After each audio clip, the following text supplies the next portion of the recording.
So you first started with the idea of perfection. This is what perfection looks like.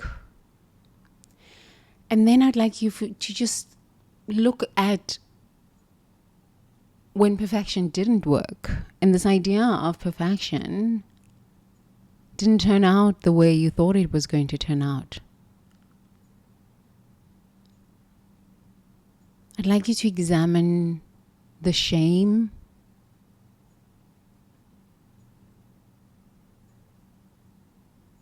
the guilt, the fear of being found out, that you're not perfect, the embarrassment, the overwhelm.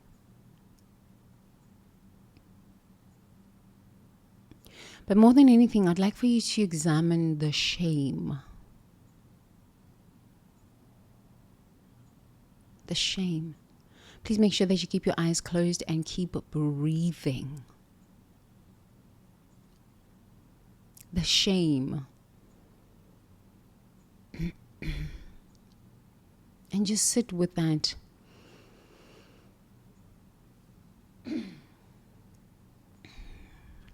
Feeling, sensation, understanding towards yourself, and possible compassion towards yourself.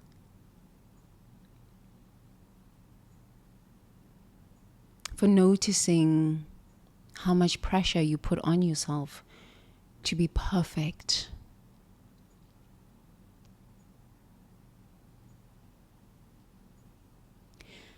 And how much self-harm you inflicted upon yourself when you couldn't achieve this idealistic notion of perfection.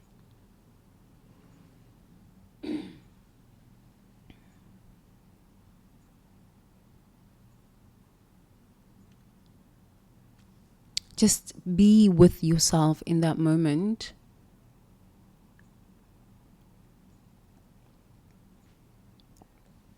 Without shaming yourself any more than you already shame yourself. Without judging yourself any more than the amount of judgment that you already put on yourself. Please make sure that you keep your eyes closed, keep breathing in through the nose and out through the mouth.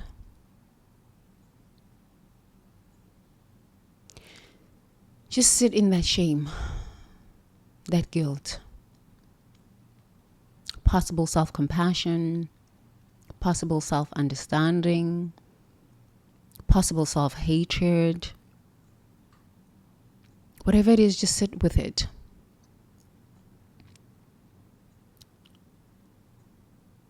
As I give you a transmission.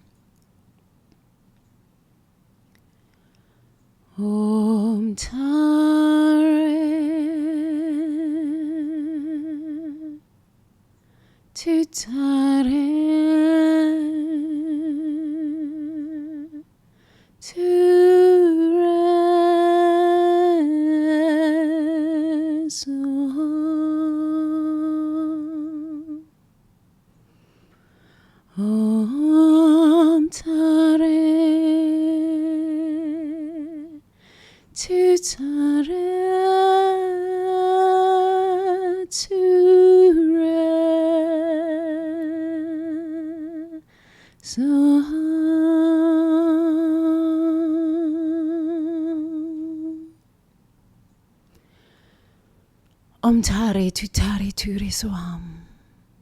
Om Tare Tutare Ture Soham. Om Tare Tutare Ture Soham. Om Tare Tutare Ture Soham. Om Tare Tutare Ture Soham. Om Tare Tutare Ture Soham. Om Tare Tutare Ture Soham. Om Tare Tutare Ture Soham. Om Tare Tutare Ture Soham. Om Tare Tutare Ture Soham. Om Tare Tutare Ture Soham. Om Tare Tutare Ture Soham. Om Tare Tutare Ture Soham. Om Tare Tutare Ture Soham. Om Tare Tutare Ture Soham. Om Tare Tutare Ture Soham. Om Tare Tutare Ture Soham. Om Tare Tutare Ture Soham. Om Tare Tutare Ture Soham. Om Tare Tutare Ture Soham. Om Tare Tutare Ture Soham. Om Tare Tutare Ture Soham. Om Tare Tutare Ture Soham. Om Tare Tutare Ture Soham. Om Tare Tutare Ture Soham.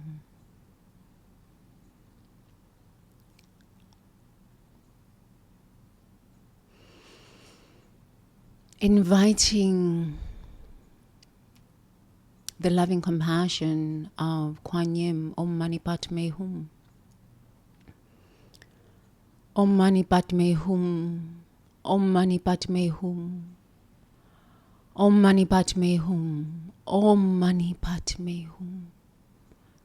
Om Mani Padme Hum. Om Mani Padme Hum. Om Mani Padme Hum. Om Mani Padme Hum.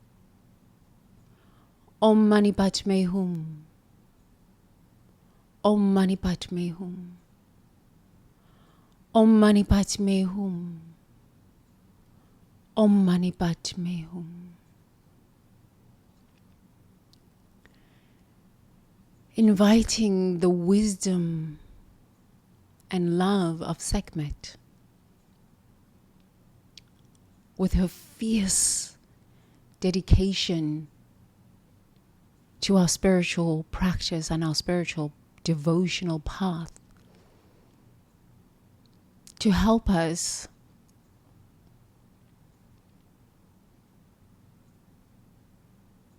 with the war we have within ourselves, to love the divine within ourselves,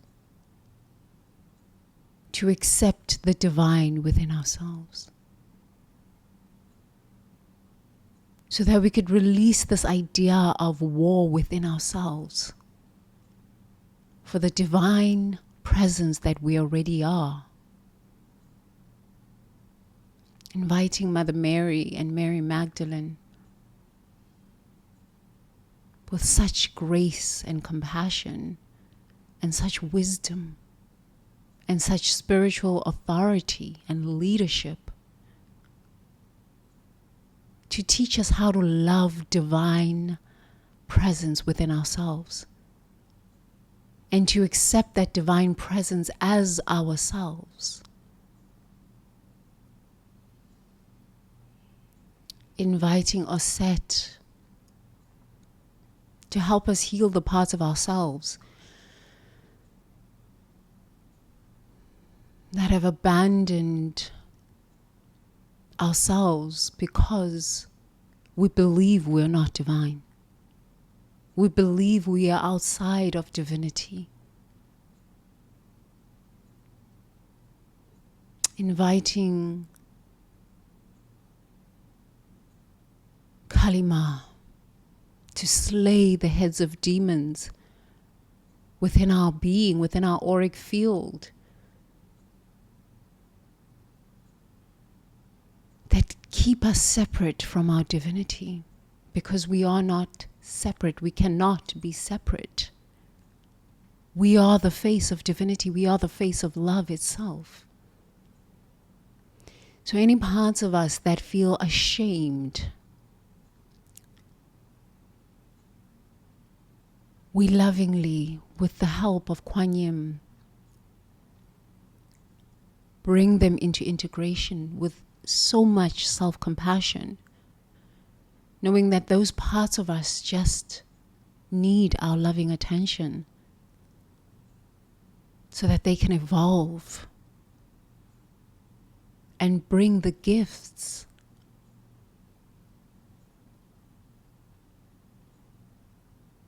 that they inherently contain within themselves. So I'm so thankful for this moment together. Taking a deep breath in through the nose and out through the mouth.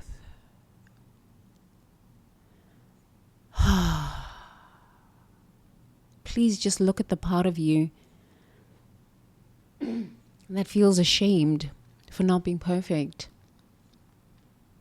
And quietly say to that part of you, I love you. To me, you did the best you could. I love you. I appreciate you for trying so hard. I love you. Taking a deep breath in through the nose and out through the mouth.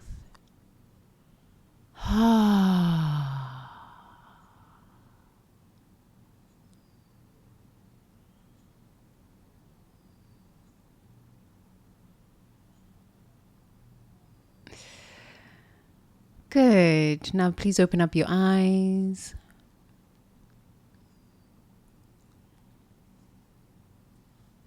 Yes. Thank you for being here with me today.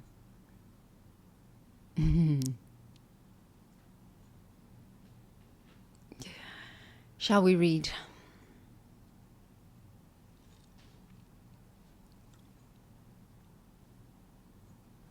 Today is a heavy topic.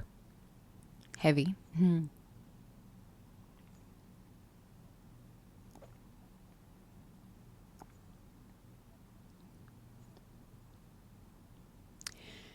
That's why I started off with shame. Day 72. Spiritual life. The betrayal of spiritual commitment. I have not committed adultery. Sister Catherine kneels in the chapel at dawn, her face serene in meditation, while her heart burns with secret longing for Father Miguel. For months, she's maintained her vows of celibacy while cultivating an emotional and spiritual affair that violates her sacred commitment to divine service. Their late-night conversations about theology have become intimate exchanges that betray her covenant with God and community. Her nervous system lives in constant tension between spiritual commitment and human desire. The sanctuary that once felt like home now feels like a prison where she performs devotion, while her authentic spiritual life fragments under the weight of divided loyalty. Her body holds the shame of loving in ways that violate her deepest spiritual commitments. Spiritual adultery occurs when we betray our sacred commitments through divided loyalty, secret spiritual relationships, or pursuing spiritual connection in ways that violate our deepest covenants. Our nervous system attempts to manage multiple spiritual realities, creating compartments that fragment our authentic spiritual life. Embodiment practice. Sit in prayer or meditation position and feel into any area where your spiritual life feels divided or secretive. Place your hands on your heart and ask, where do I betray my spiritual commitments through divided loyalty? And say, I choose spiritual integrity as my deepest devotion to truth and sacred service.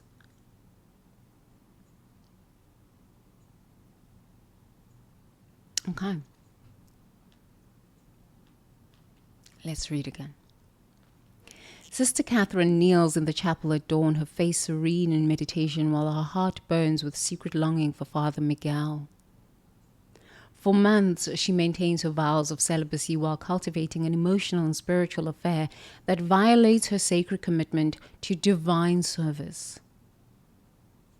Her late-night conversations about theology have become intimate exchanges that betray her covenant with God and community.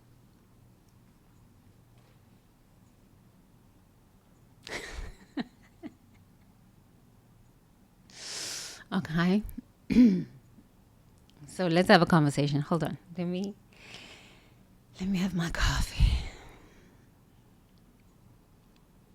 If you've got a drink, today would be a good day. Or right now would be a good time to drink, because we're going to go real deep.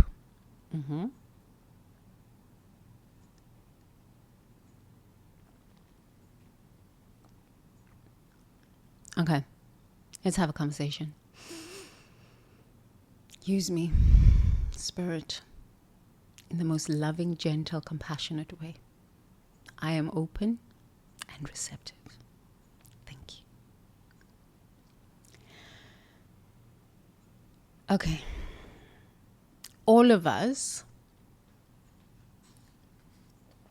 are Sister Catherine in some way. I remember growing up and going to church. Going to church. My whole life is about church. Spiritual practice. And going to church and seeing a boy and loving the boy, or having daydreams about marrying that boy and the children we would have and the life we would have. I'm not sure who has not gone to their synagogue, their temple, their mosque, their church, and has not fallen in love with someone from the age of what?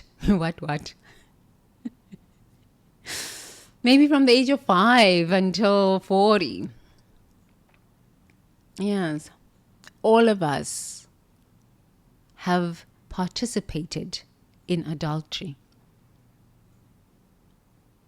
Because community in these spiritual places, in these religious places, are where we sell to each other, we do business with each other. This is adultery.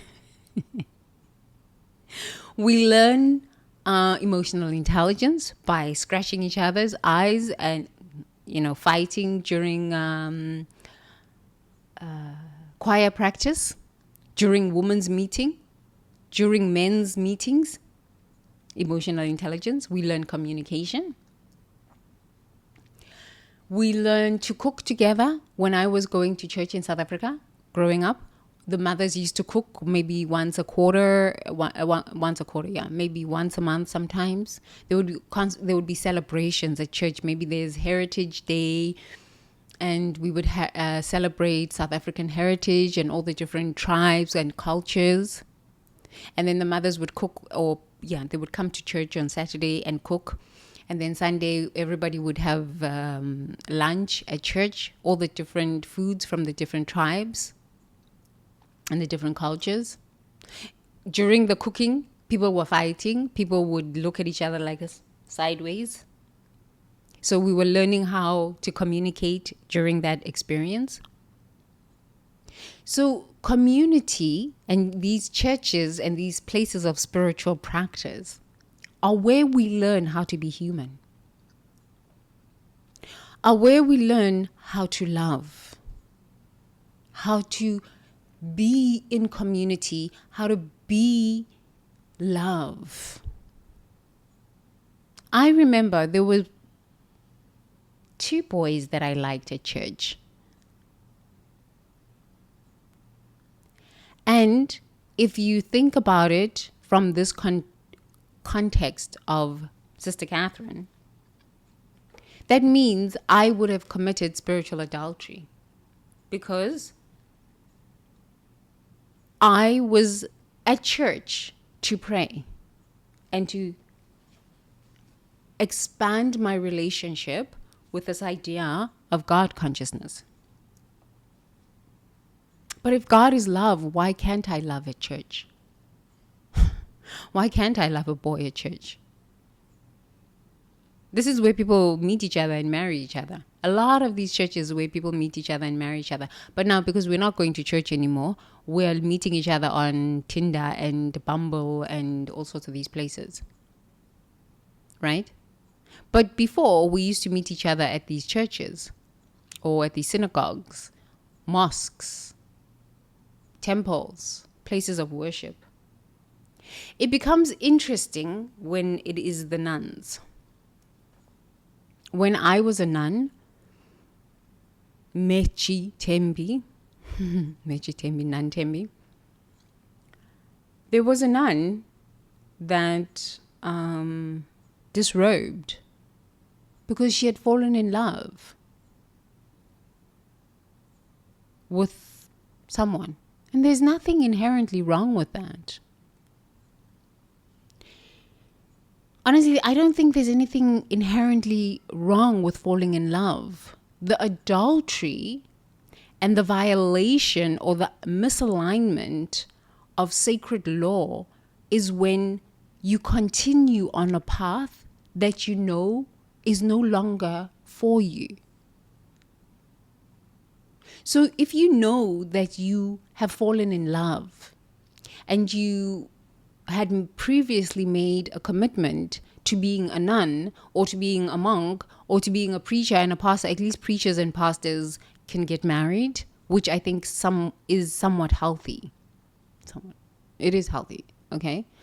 Because then you can do your thing. But you can be in relationship, have sex, and still awaken into your divinity. What I love about the Buddhist path and about the Catholic path of nun and priest and nun and monk is that it's, for me, my understanding, it's the most rigorous path to full awakening. Okay, that could be debated. Because on that path, you remain celibate. So you are not relying on your wife or your husband to fill that space of love. I shared last week about my rock star, Their Holiness the Dalai Lama. He left Tibet and went to India. That journey, while being, persecuted by the Chinese, that journey of leaving his home and making a home, building a home in a new country, was a rigorous journey. Emotionally, spiritually, psychologically, I can't imagine. And being in exile, it's a, as the young people would say, it's a mind F. It's a mind F. It's a spiritually rigorous journey. He had the Buddha because he's Tibetan Buddhist. But he also has Grindhara, which is the feminine, divine feminine, which helps him balance this awakening experience. And I would suppose that as he was making his journey from Tibet, being persecuted by the Chinese, he needed to develop that level of sensitivity to his intuition through the divine feminine. So this is why the path for monks and nuns and priests who are walking the straight and narrow celibate path is a rigorous path. It's no joke. It's no joke. So that's why I value the Buddhist path and the Buddhist tradition, because they honor the divine feminine within their own being. Because without honoring both the masculine and the divine feminine, we start projecting This need for balance, energetic balance within our own being, for the masculine and the feminine, onto others. So I'm not really sure that Sister Catherine understands this. Because if she is no longer interested in being a nun, but she has made her vows, she has got community looking at her. She has got her family looking at her. And the parish looking at her, because as human beings, we like to keep people in a box. I remember saying to the nun that I was ordained with, girl, if you don't want to be a nun anymore, go. Follow thy heart. You've served enough. You've awoken to a level where you have served enough. Leave. Disrobe. Go and live your life. Fall in love. Kiss. Have sex. Have children if you want.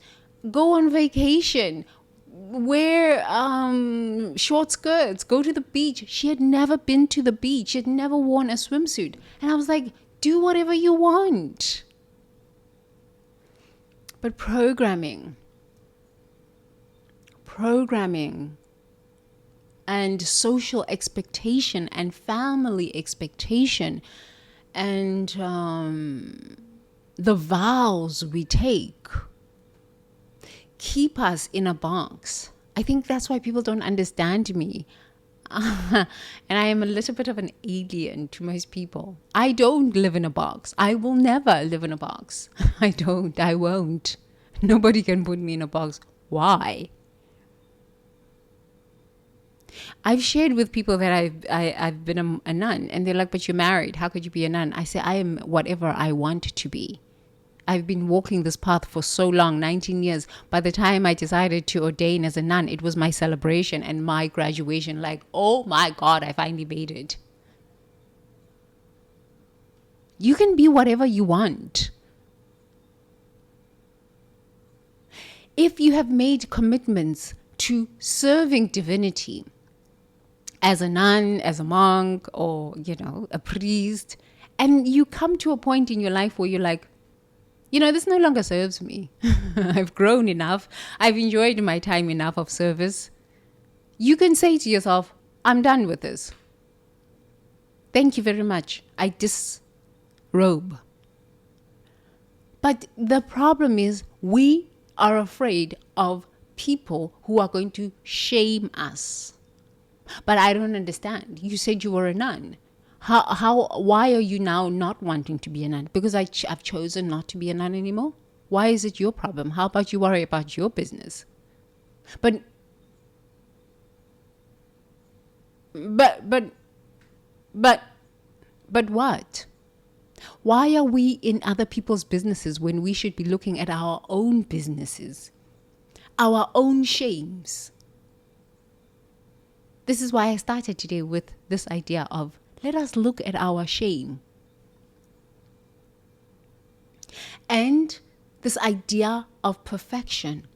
We hold spiritual leaders to such a standard because of our own projections to these people. Well, you said you are a nun. I don't understand. Why now do you want to not be a nun? Why is it my job to make sure that you are comfortable in your life and your ideas of what I should be and should not be?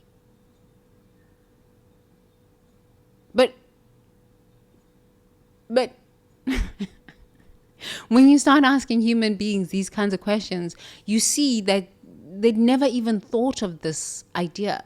Because for so long, religious dogma has said people in uniform, people in spiritual positions need to be treated differently, possibly.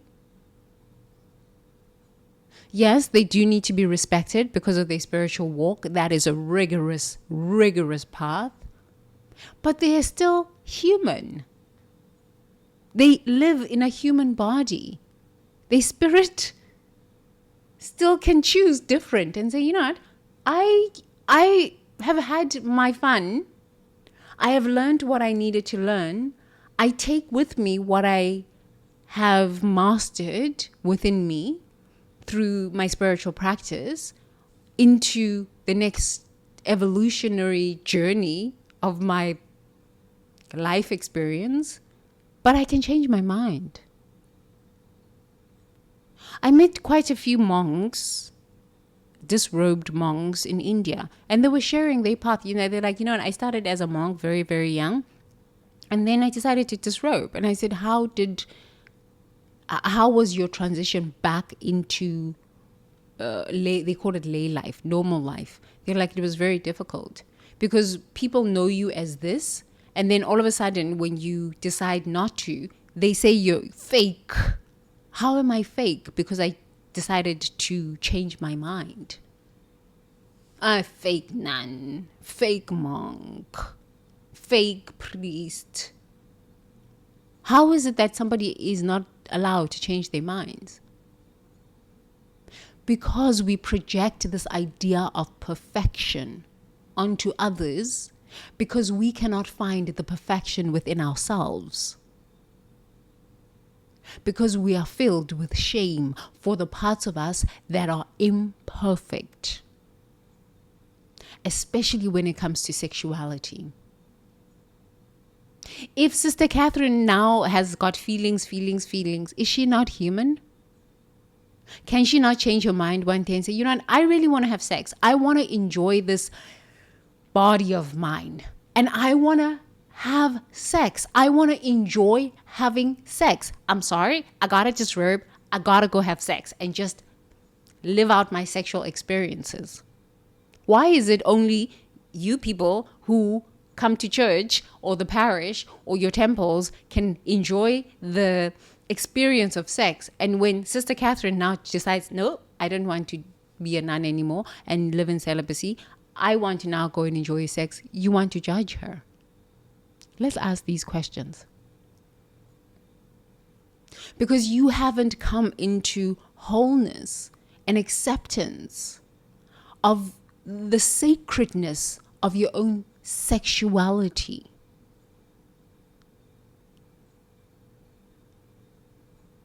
Which has been through years, hundreds of years of religious shaming towards the body.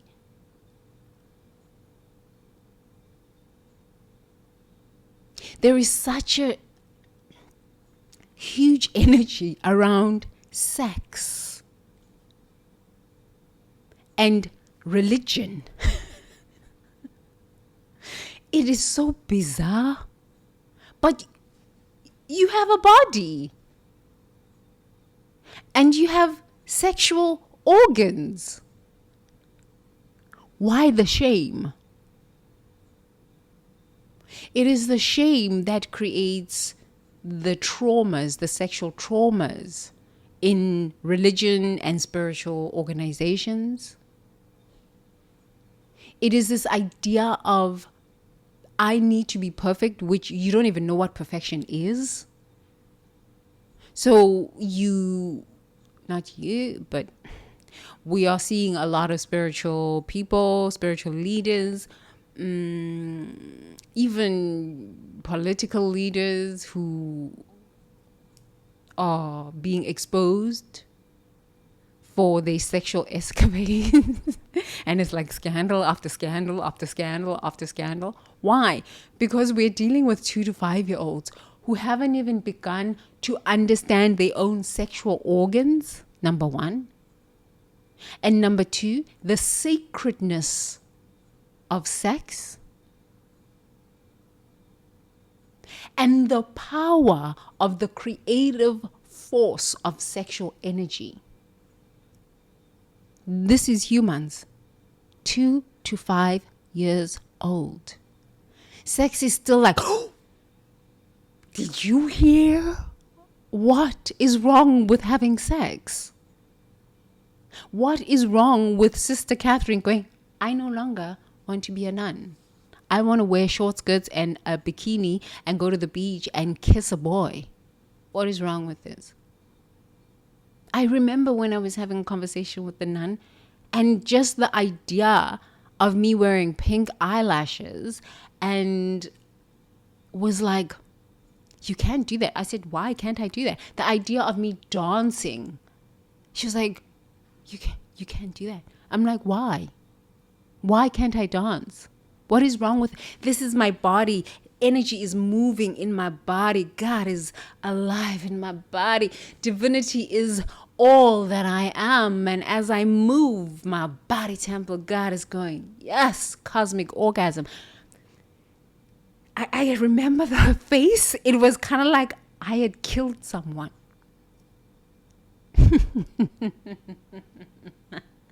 Human beings, how do you think you were conceived? Unless you were conceived in a test tube, the likelihood of you being conceived was your mother and your father having sex. Sex. Even the nuns and the monks were conceived this way. Even the priests were conceived this way. But there is so much shame around this idea of sex because we have dirtied sex. But maybe if we can have a conversation about sacred sexuality, then sex has more, not sacredness, yes, sacredness, but more honor. More honor. Let's continue reading. Sit with that. Okay? Perfection. Shame. Sacred sexuality. Love. Let's just sit with that. Okay? Her late night conversations about theology have become intimate exchanges that betray her covenant with God and community. Sister Catherine, I think, honey bun, you really just need to go have sex. Fall in love, madly in love, hold hands, kiss, sit on a bench and share ice cream with a man, and explore that part of you. There is absolutely nothing wrong with changing your mind and saying, yeah, this path is no longer for me.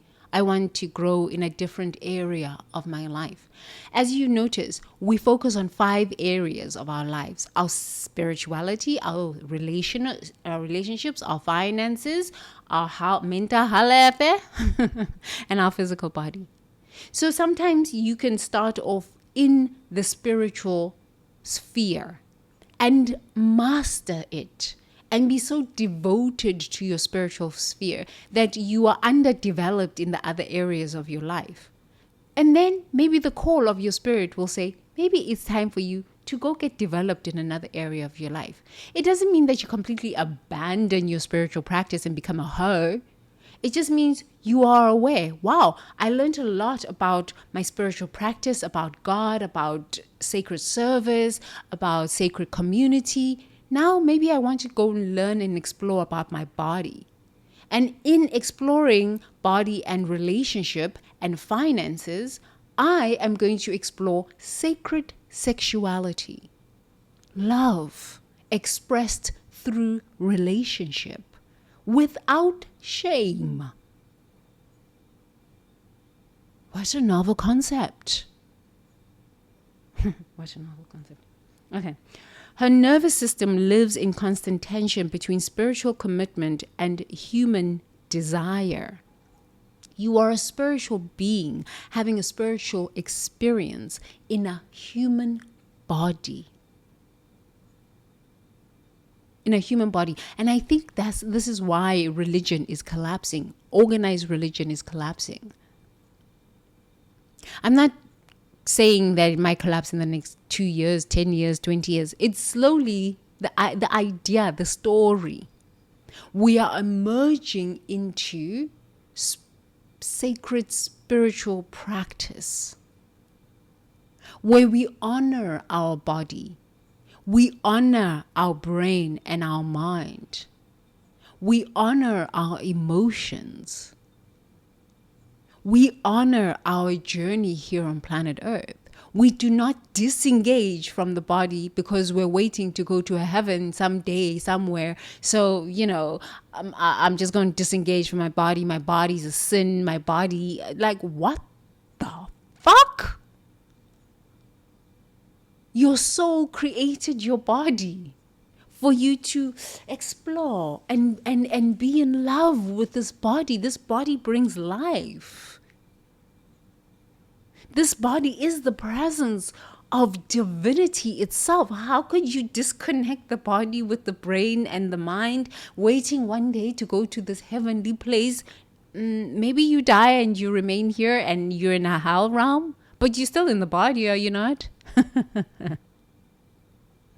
Where did we get these ideas? They're very strange. Religious programming.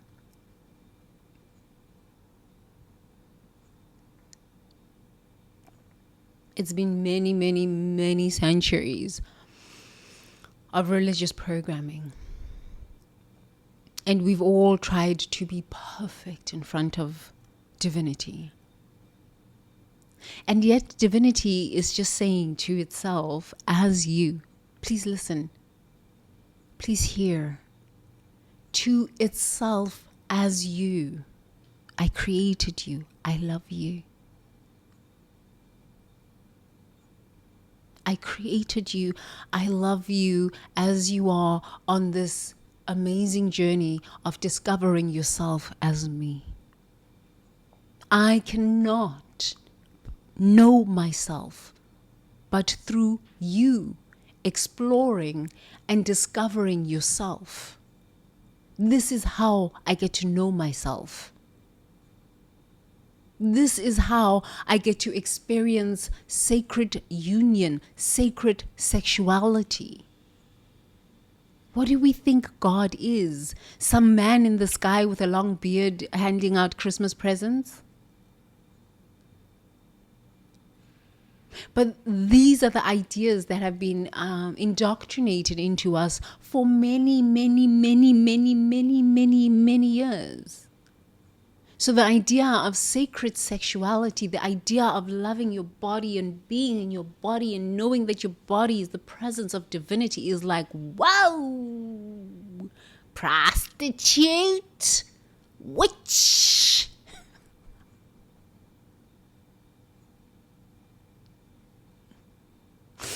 The nature of human.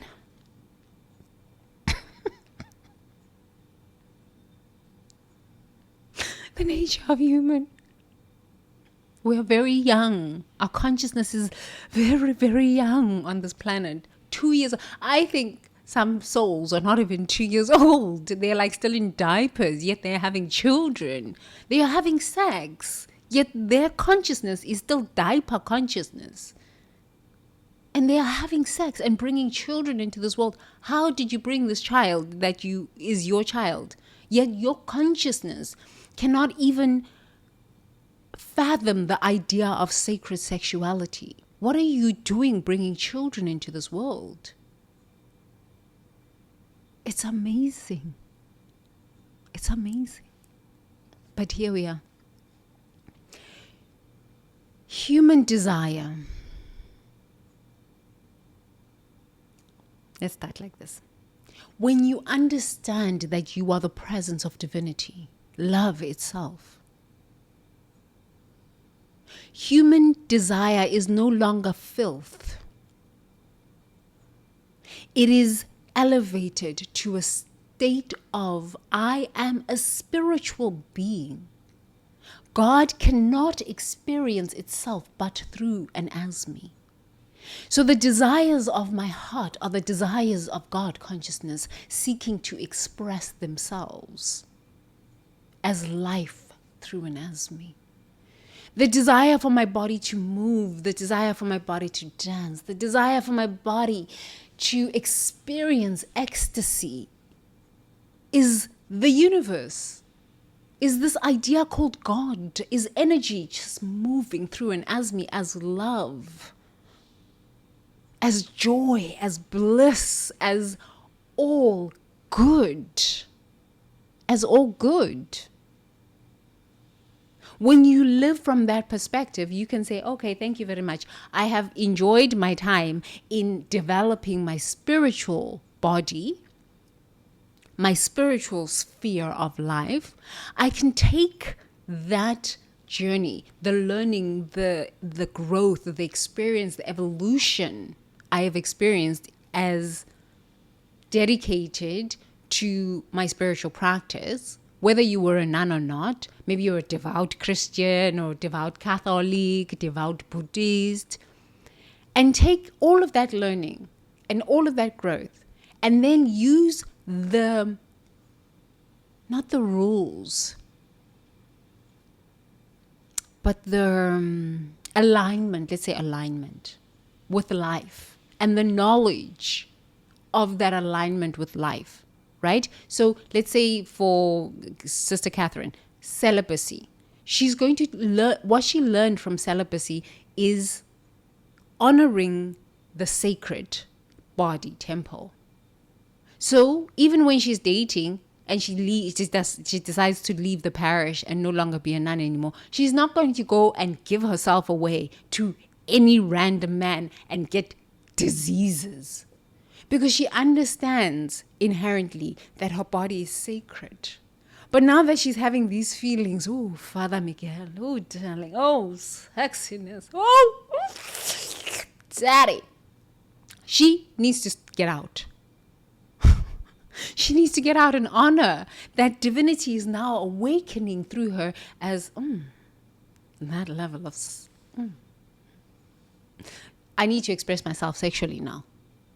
And give herself permission. Disrobe. Not a big deal. But will she disrobe? Maybe not. Why? Because maybe she's got people that are going to look at her and say, now you're going to go be a heathen. Let me be a heathen. Let this Sister Catherine be a heathen and enjoy her sexual experiences. Why not? Why not? Why should she stay in a box for the rest of her life and not experience her sexual growth? Why not? This is her body. Her soul needs to expand in a different form. But it's because we humans, we like to judge each other. Did you hear? Sister Catherine now has left. She's going to go have sex. None of your business. Mind your own damn business. You got your own issues that you need to work on. And maybe you need to go be a nun for a little bit. I'm just saying. Honor the nervous system. Honor the body. When you know that you are a spiritual being having a spiritual experience in a human body, your human desires are not just now human desires at very low levels of consciousness. They are spiritual desires. They are God coming through you. They are the presence of love, the presence of divinity expressing itself through your body temple. Sex becomes sacred. Love-making becomes sacred. The birthing of children becomes a sacred experience of bringing God into this world. The way we then talk with our spouses during lovemaking, the way we hug each other, love each other, care for each other, it's not vulgar. We understand that I am making love to the divine. This is why I love Rumi's poetry so much, because he fell in love with God because of a heartbreak. And he recognized the divine is my beloved, which was the heartbreak. You don't need to have a heartbreak to understand this. But maybe sometimes we do need to have heartbreaks to understand this. And maybe sometimes our heartbreak is just getting out of religious dogma and awakening to the truth that it's not the rules that we need. It's an understanding of who and what we are on this planet. An awakening to that allows us to engage in a more conscious, sacred way. I think there would be less rape. Honestly, I really think there would be less rape if we understood this. There would be less relational violence. Because you would first understand, oh, I love myself so much as divinity, because divinity created itself as me. Sure. God could not know itself but through and as me. This thing called life, this intelligence, this wisdom called God, could not know itself but through and as me. Okay, let's start there. And from that perspective, I walk around in this world and I engage with souls and recognize I am engaging with divinity. How could you want to then rape someone? If you understood that you are engaging with divinity, you would just want to love, because the love that is within you would want to just love that other human. Because honestly, they're not really just human. They are a spiritual being having a spiritual experience in a human body on this planet. How would you want to harm someone else? You wouldn't. You wouldn't. But most human beings are walking around without the idea and the knowledge that they are truly spiritual beings, number one. Number two, they're walking around with this idea here on planet Earth that they need to be perfect. What is perfection? Who defines perfection? Who are these people that define perfection? And so when they fail to achieve this idea of perfection, they live in so much shame. They are willing to do all sorts of strange things, harming others. It is quite interesting. Okay? The sanctuary that once felt like home now feels like a prison where she performs devotion while her authentic spiritual life fragments under the weight of divided loyalty. How could she not? She's praying there. Oh, when Father Miguel passes by, maybe he's wearing a nice cologne. She's like, oh. How could you not? How could you not? How could you not? Her spiritual growth is going to stagnant. She's not going to grow anymore. Just get out this robe and go and live your life. Go and kiss a boy or something like this. Hold hands, share an ice cream, smooch, do something. Spiritual adultery. Her body holds the shame, there we go, of loving in ways that violate her deeper spiritual commitments. It's because we are still living on ideas that were created by some people, I don't know, 5,000, 4,000, 2,500 years ago. These people are dead, okay? They're dead and gone. Let's evolve beyond spiritual dogma or religious dogma into awakening to our spiritual magnificence, into awakening that we are the face of divinity. When God looks at itself through and as us every single day, God says, oh, I'm so pleased with what I've created as you, because I get to experience myself through and as you. We're not here to live in shame. Oh, hallelujah. Oh, hallelujah. I am unworthy. Why? Why this? Who says this is cute? These people who, I am unworthy, but without you. These are the most vile humans. They do the most vile things. The stuff that comes out of their mouth, they're already in hell. They don't need to die to go to hell. They are dead already. And they are living in a hell that is hot.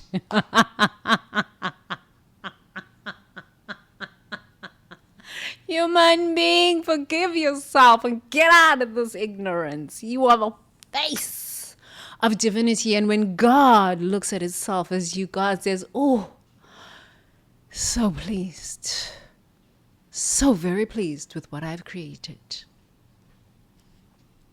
It will heal the shame. Okay? Human beings.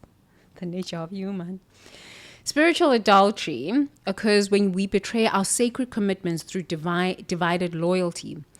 secret spiritual relationships, or pursuing spiritual connection in ways that violate our deepest covenants. What is your covenant? Your covenant is you're here to align with the highest levels of God consciousness and evolve. Evolve from religious dogma that says you need to be pious and humility, yet you're a liar and you're sleeping with children and you've got all sorts of diseases and oh my God, all sorts of these strange things. If you know that you really are like to be sexually active, maybe you need to get out of ministry and go get your sexual stuff out of the way and come back when you are ready. There's no shame in this. Why you want to shame yourself? You want to be a hoe? Go be a hoe. Live your life. Don't shame yourself either. If you get diseases, say, yes, now I've got diseases. Okay, now I'm ready to be clean. Let me get back into my spiritual practice now. Because you can't live a double life.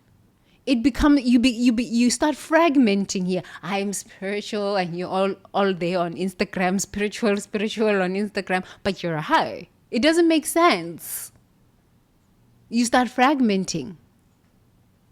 Pick one. One of my meditation teachers, S.N. Goyinke, said, you can't ride two horses at the same time. It took a long time to understand this. It really took a long time to understand this concept. You can't ride two horses at the same time. What does that mean? Does that mean that I cannot have a lover who's Shiva? What if I say I am a Buddhist meditator and I cannot love Jesus? Make up your own mind. For me, this is why I love my ascended masters, because when I'm struggling to grow in this area, I tap into my homeboy Jesus. I'm like, homeboy, you gotta help me. You gotta help me here. And when I need to sit and be still and equanimous, I tap into Shiva consciousness, or I tap into Buddha consciousness. But old ideas of spirituality says, no, you must only be Christian and tap into Jesus. You cannot learn from the Shiva consciousness. You cannot learn from Buddhist consciousness. Who said who? Said who? Did not God create all of these ascended masters? So why, if God created them and they are all here on planet Earth, said who can I not learn from these masters? Said who I cannot learn from Allah? My uncle, I was sharing yesterday with you that he was high up in the mafia. He went to prison, and in prison, I think he found Allah. So when he came out of prison, he used to take me to school every single day. And he used to chant, Allah Akbar, Allah Akbar. He used to hold my hand. And I was a small little thing. And I honestly just love my uncle so much. And he'd hold my hand, walk me to nursery school. And on his walk to nursery school with me, he would give me these street smart wisdom, teach me, in prison, this and this and this. I can even still remember the conversations I used to have with him. But a lot of the times he used to chant, Allah Akbar, Allah Akbar. Why can we not learn from the Muslims? The Muslims. Why can't we not learn from them? They pray 5 times a day. And in their praying, they go down and up. This is a yoga position. Go down and up. It's a yoga position. Go down and up. Why can we not learn from them? There's a lot of fat Christians who are sitting there, hallelujah, hallelujah, with sugar diabetes and all sorts of these things. Maybe you learn from the Muslims. Pray 5 times a day instead of gossiping 5 times a day. Pray 5 times a day, go down in a yoga position and come back up again. Why not? This is my question. Why not? If God created all of these people, why can we not learn from all of these people? Why do we need to keep ourselves in a box of fake perfection? Who created this idea of perfection? Okay, I'm getting high now. Let me calm down.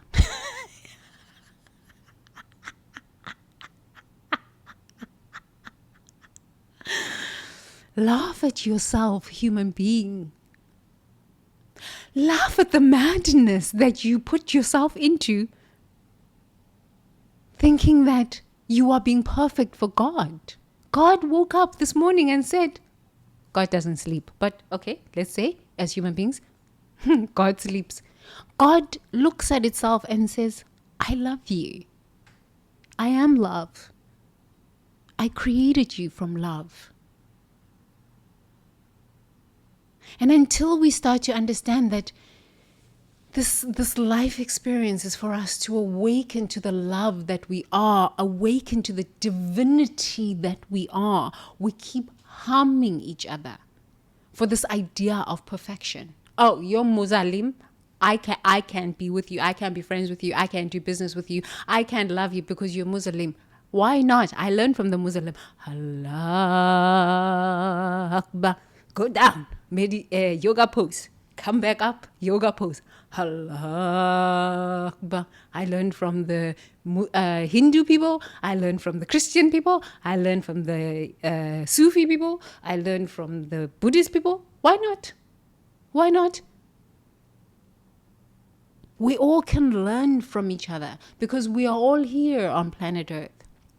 And then maybe I can see, girl, I think you are being imprisoned in this religion. Maybe you can try something new. And then maybe you do try something new and you realize that there was good in what you learned in your spiritual practice, in your religion. You can take that, go and learn from something new and then mix it a little bit and create something, a spiritual practice that does not make you feel filthy and dirty and living in shame all the time. I do not live in shame. It's not my thing.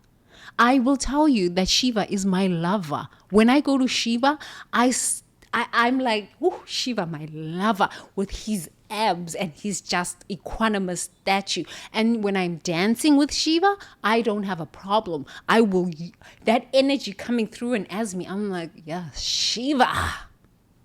What's wrong with this? It's God as me. The nature of human.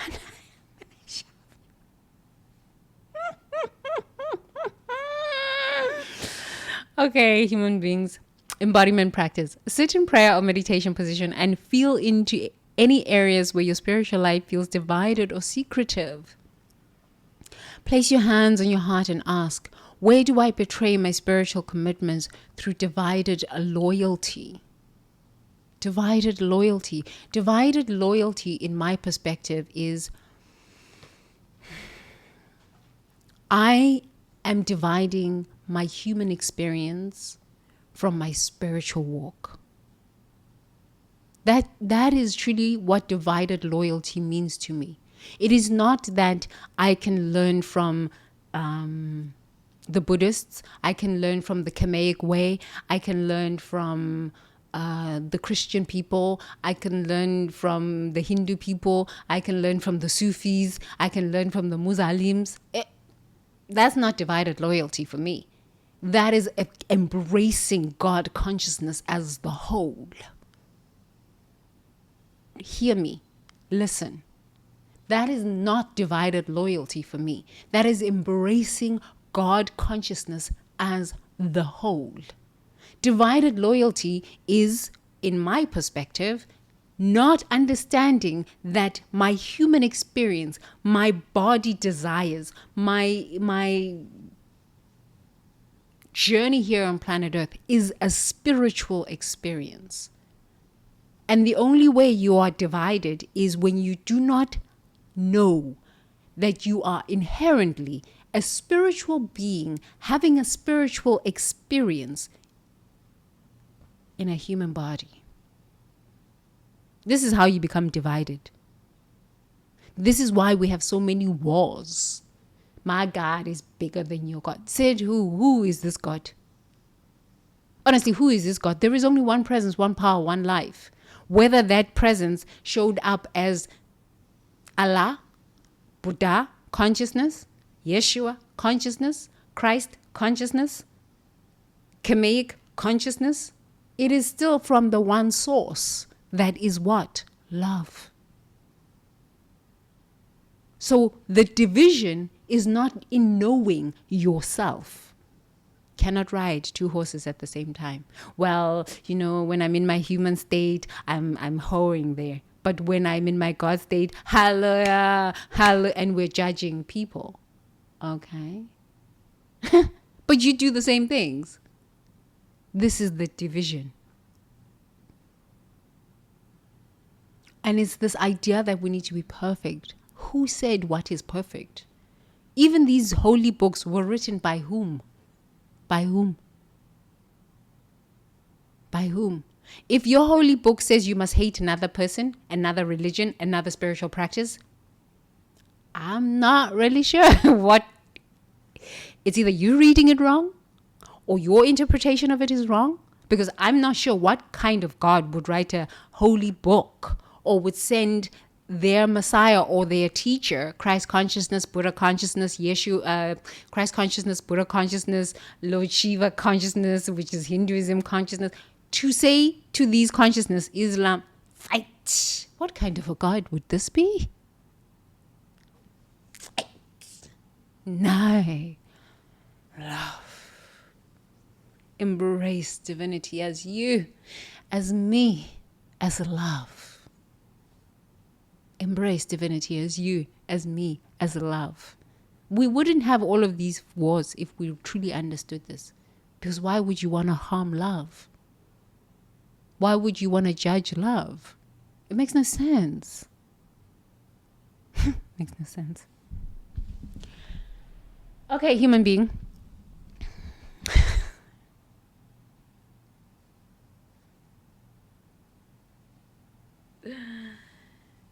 How was that lesson, darlings?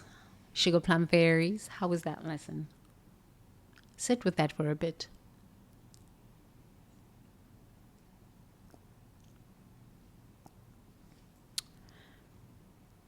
And sit with your own understandings of spiritual perfection. Trying to be perfect. Remember a time maybe when you fell in love at church and you, or in your place of worship, and you judged yourself because that was not godly. Said who? Who gave us these ideas that limit us? Yes, I think laws, like the laws of Ma'at.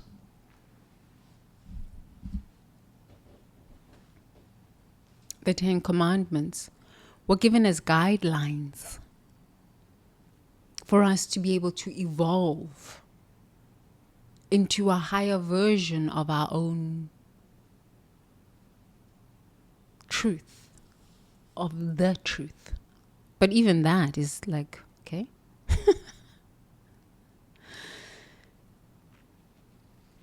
But when we try to be so perfect that we live in constant shame, who are you? Who are you becoming then? A person filled with hatred. Yeah? Because honestly, the shame builds so much self-hatred. It develops so much self-hatred in you because you inherently understand, I am trying to strive for this perfection, but I seem to keep failing. And then you have these stories that people are judging you. Maybe they're not even judging. Maybe they don't even care, which is the majority of the time.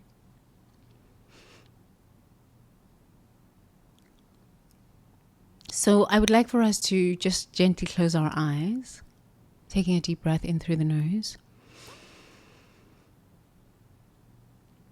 and out through the mouth.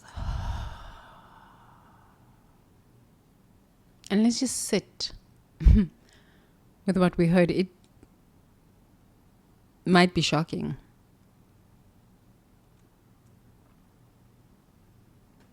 Because so many of us, honestly, so many of us have been indoctrinated into this perfection when it comes to our experience of spiritual practice. Perfection. Perfection. And we have these ideas and these models of perfection that are so outdated, that are creating so much trauma in our communities. And we're grappling with these ideas of perfection. And from this place of our own imperfection and the shame of our own imperfection, seeming imperfection, there's so much violence that is enacted from that place of inadequacy, self-hatred.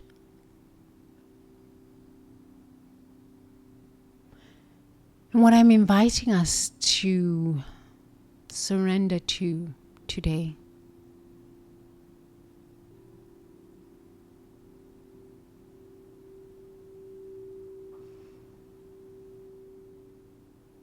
is this idea that this presence, this energy, this wisdom,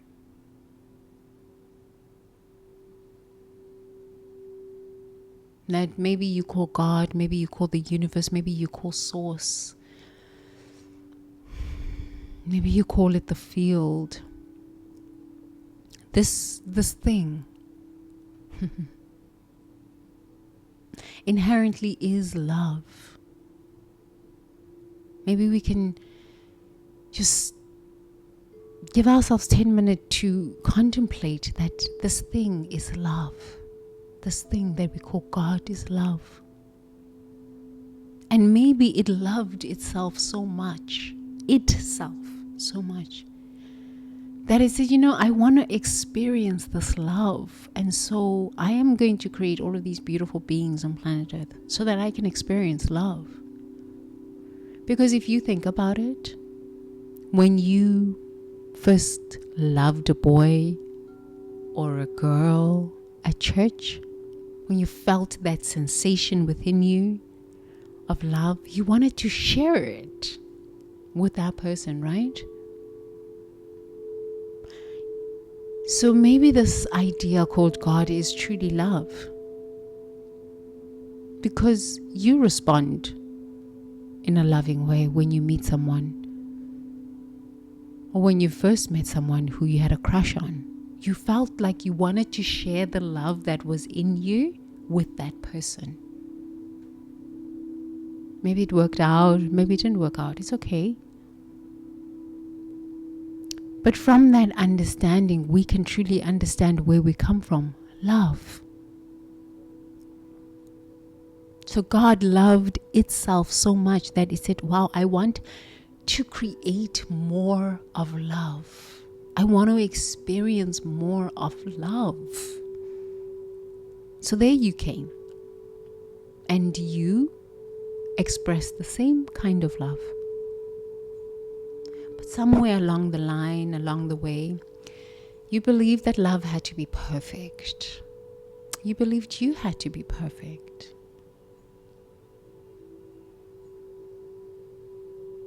And that's where it all went wrong. All right. That's where the hurt started.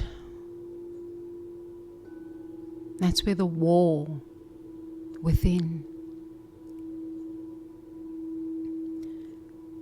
That's where the shame.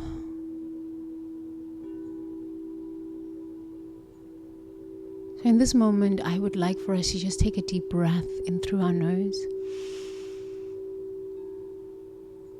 and drop our shoulders as we breathe out. And if you'd like to put your hand on your heart at this moment, please do so.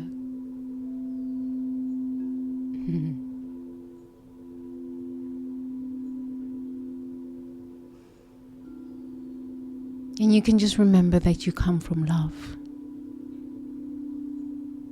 And that you are love. And because you come from love and you are love, you are giving yourself permission to forgive yourself. You can do this for yourself. You can forgive yourself for forgetting truly whom you are. You are the presence of love.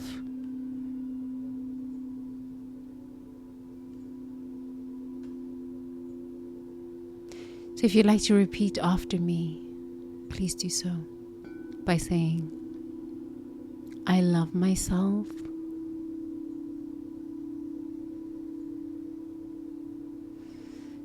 I forgive myself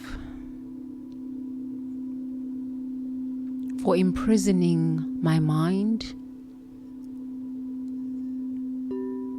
and my life experiences with outdated ideas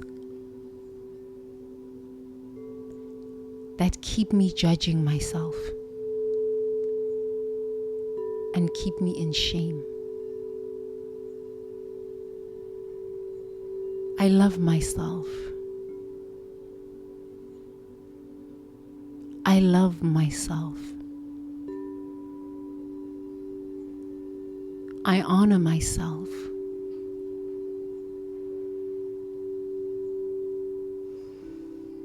I love myself. I love myself. I deserve self-love. I forgive myself.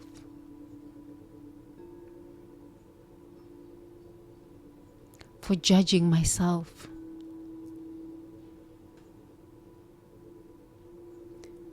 For shaming myself.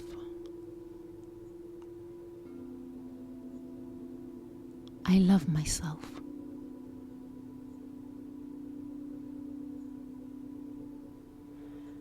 I forgive myself.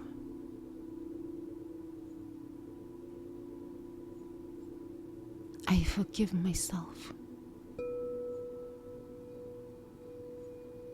I love myself. I love myself. I forgive myself. I love myself.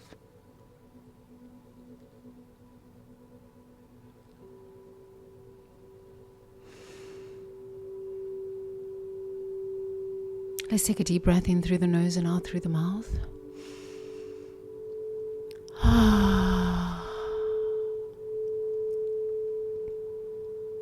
And throughout the day,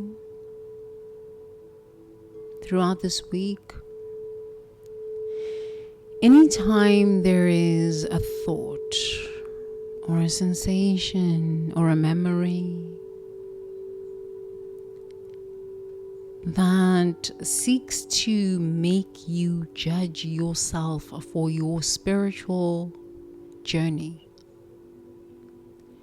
the choices you've made on your spiritual path, remember that you can turn into self-love. Remember that you can turn to the truth, being you come from love. You are love. And you can give yourself permission to forgive yourself for forgetting that you are love. Because God created itself so that it could experience love through and as you.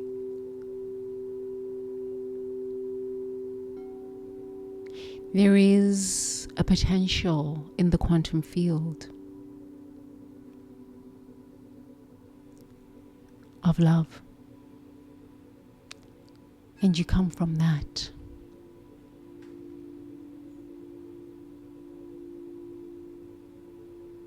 This I have found on my journey, this understanding that I come from love, I am love,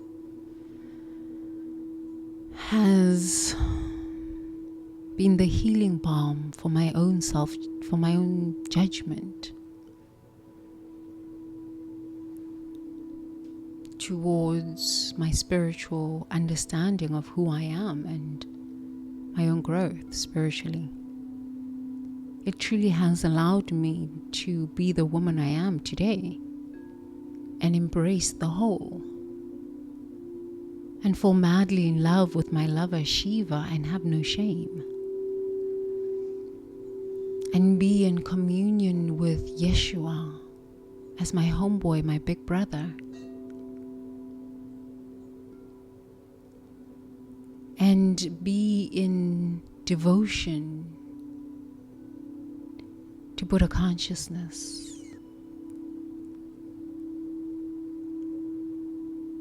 and the divine feminine.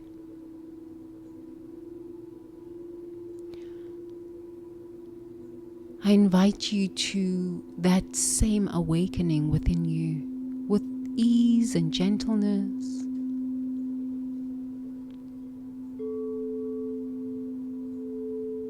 And love for thyself.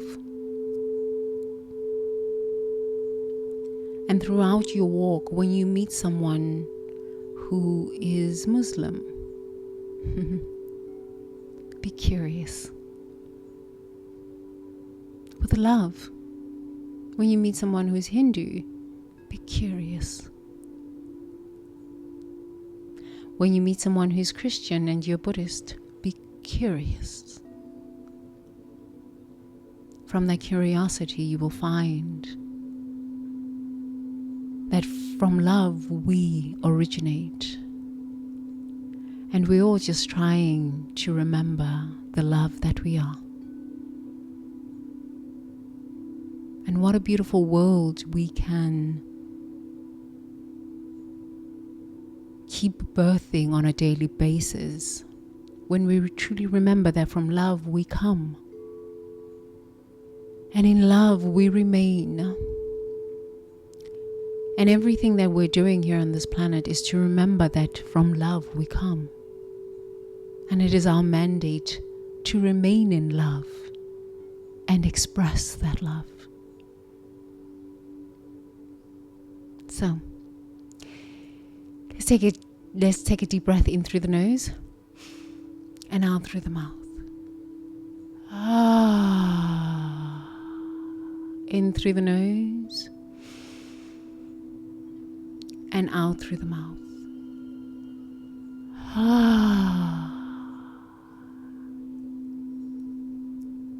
Forgive yourself. Grant yourself the gift of self-forgiveness. And remember to just put your hands on your heart and say, I love myself. I'm doing the best I can. And I love myself and I'm willing to grow. Please open up your eyes and smile at the experience of life.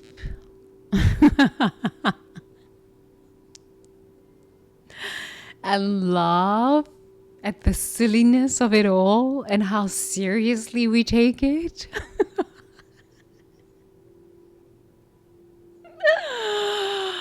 Human being. Oh, the nature of human. Yes, laugh a bit. Laugh at yourself. It's not that serious. So, I thank you for being here with me. I love you long time. Long time. Love thyself. And remember, you are the face of divinity. When God looked at itself as you, it said, so good. So very good. I'm pleased with what I've created as you. Love yourself and forgive yourself. Okay? I'll see you tomorrow. Same time. I'm going to be early. So that I'm not rushing. Big kisses.